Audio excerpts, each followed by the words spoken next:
Hello, it's Sean Bishop. Welcome to my shop, Bishop Instruments and Bows. I'm the director, and this is What's New May. Although we are now, I think, the 10th of May or something. I couldn't do it last week, was just too busy. But so this is, let's just crack on with what I've got that's new. I do need a cup of coffee. My crazy dog, if you've been watching my videos from years ago, you'll see I've got a little crazy dog. He was barking all night. Crazy. Problem is he loves me too much. Right, now this is quite interesting. Let's talk about violins first. So I've just picked up another Gand and Bernardel of Paris, 1869. The French makers of that period, they took after the Gand family. You go back further on, the Sebastian Bernardel, Philippe Auguste Sebastian Bernardel, who trained, I think, with Lupo. I mean, it's incredible. The French dynasty of making just follows on one after the other. But the last, well, not greats, because there were a couple of other people that were good. But anyway, the Gand and Bernardel making fraternity made some very nice violins. And here we have a 1969 violin. I think that's right, yeah, 1869, of course, silly me. A very fine example, and what is intriguing about this one, hasn't been used that much, so very little signs of wear, totally mint condition, no cracks. But I also, in my own collection, I've also got another one. So I have another 1869. So we have the one-piece back of this one, and we have a two-piece back. And it's great to look at them side by side and just see what things are going on and how wear affects a violin.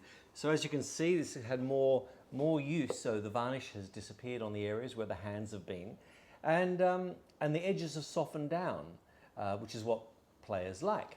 This one, on the other hand, is very mint. The back, particularly the back edge work, is very sharp and crisp.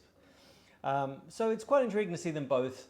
They are, without doubt, my absolute top tip. If you're looking for a violin of the 19th century, that's good value, well, you can't beat these. You can't beat an early Gand and Bernardel period. They lost the way after about 1880. I'm not interested in those instruments, but certainly the previous ones, these early ones from the 60s and 70s, I think are really great violins. I think they're £55,000 each. And to me, you're getting a violin, 150, 60, 70 years old. It seems a good deal, and they sound good. Right, what I do have actually, I have a Gand and Bernardel, I'll reach over here, Viola. Here we go, there's a Viola by the same firm, and this is 1877.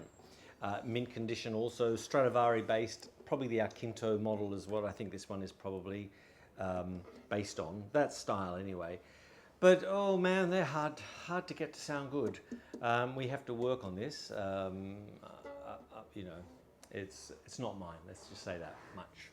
But certainly beautiful to look at. Wow. Put that back. Right. Now, a couple of violas here. I've got a brand new viola by Sebastian of Cremona. We've had a number of his violas over the years, and they sound fantastic. And this one is just beautiful, and it's a really nice model, sort of a Brescian style, his own version in reality, but I like it. It's a nice one, and so I've just received this, and I've got another one coming later in the year, and hopefully many more as the years go by. I don't think I'll bother playing today. It's too early. It's quite hot outside, and we need to turn on the air conditioning as soon as this is over. Then I have another viola, which I'll just quickly talk about. It's just come into my hands. This is a Brothers Grancino of Milan, 1680s I think it is, or maybe a little bit earlier. I'm just trying to arrange the sale to be able to sell it for the people that own it. It has some condition issues, so it's going to be, I would think, relatively affordable for what it is. It has a sound post crack in the back, which has been repaired probably 150 years ago. All the cracks look like they've all been done a long time ago. But that, if you didn't know, if you've got a crack on the sound post on the back, so we're talking about that area here on the back, you lose the value of the instrument 70%, I think. That's sort of the going rate. Certainly less than half, 70%. Add a few more cracks on top of that instrument of some woodworm. It's got to be 80% reduction from what it would be. Now, if that viola was in perfect condition, it'd be £800,000. So you can do the maths and work out what sort of price it's going to be. The scroll might be wrong as well. I'm not convinced yet. It looks a little bit Landolfi-ish. It doesn't look Grancino to me. It's certainly very nice Italian scroll. Maybe we need to find someone with a scroll that's missing from a Landolfi. Okay, a few more things. I've got a couple of bows, but if you get the Strad Magazine May issue, you'll see yours truly has written an article in here. Where are we? Very nice Carlo Antonio Testore viola. I saw this viola many years ago, and I wrote an article about it. So that's a shameless plug for myself and the Strad Magazine. But yeah, lovely viola. One of the best sounding instruments I've ever played in my life. A couple of bows, just jump quickly to it. Brand new bow by Cody Kowalski.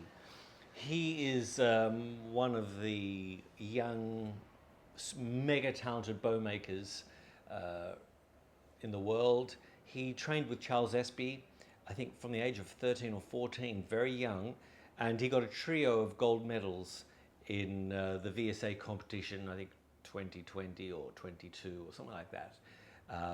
And rightly so. His work is in demand, just like his previous teacher, Espy, which you can't get a bow off these days. And makes a very good sound. There's something in the Espy Kowalski makeup that makes a very nice sound. Yeah, so that's just in. Very nice bow from Cody. The final little bit I'm talking about is a very interesting bow by Emil August Usha. Now this bow, as you've heard me, I think I've talked about him before, he's really one of my favorite makers who was active from 1920, 30, 40, 50, died in 64 or 5 or something around that area. And this just is a classic example of what the French loved to do in that period, in the 20s and 30s. This bow is stamped Exposition, and it's the Exposition Brussels. I can't remember what date it is. I need to get my magnifying glasses on. I think it's 1927 or something along those lines. However, it's made by E.A. Ouchard, but it's stamped a Victor Fatigue. So obviously, Emil August made the bow for Fatigue, for the Exposition, so of which he would have exhibited himself, I think. So it just shows you the incest nature of these French makers. You know, hey, can you make me a bow? I need a bow. Quick, stamp it. And so, you know, E.A. Ouchard is worth more than a Fatigue. He's a better maker in reality. I think maybe in a lot of ways because Fatigue had a lot of workers, and this bow proves it, you know, E.A. Ouchard. And I think some of Fatigue's work, his best work is just phenomenal, but I think E.A. Ouchard kept the bar constantly high. And E.A. Ouchard bows, I've got 4 of them at the moment, and a cello bow. They're a great alternative to a Sartre, and I know I always keep harping back to a Sartre. So a Sartre bow is going to cost you £40,000. An E.A. Ouchard exhibition bow is less. You know, you could, and arguably as good. And you know it's made by the one person, whereas Sartre, as we know, was making 20, 25 bows a week with help from a lot of assistants. Because you can make maybe 1 bow a week. I guess in that period of time, maybe 1 and a dash bows per week, or 1.5 a week.